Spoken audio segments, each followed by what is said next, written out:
as I've become more and more involved in this, I've realized that the discourse among experts has become much more panicked.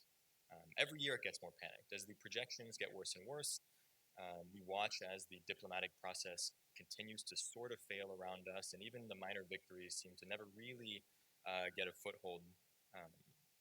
Climate change is probably the most unique economic challenge that is based entirely in natural systems. We're still seeing a lot of pressure on developing nations to come to the table and make emissions cuts that they're not ready to make. Because for the foreseeable future, economic growth and energy use are still in lockstep in these nations. I think many of us are starting to sense that there's a fear of losing control, that the world that we want to build, or at least that we can foresee when we get down to policy discussions, is slipping away from us. And so I don't think that being optimistic is naive. When I was in Antarctica and we were walking to the South Pole, being overly optimistic was probably the only thing that got me through the day.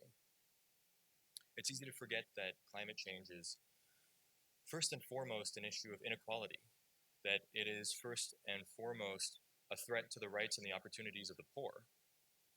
And when a humanitarian crisis lurks, we tend to become desensitized to the stories of individual people. And an emotional attachment to the success of our work is critical. And if we can combine highly technical, rigorous, interdisciplinary, innovative research with, at the core, a combination of hope and empathy, and remembering the people that are on the other end of this, that are not in the room, not at the negotiating table, then perhaps we stand a good chance of solving this problem. Thank you very much, and please have a great rest of your conference.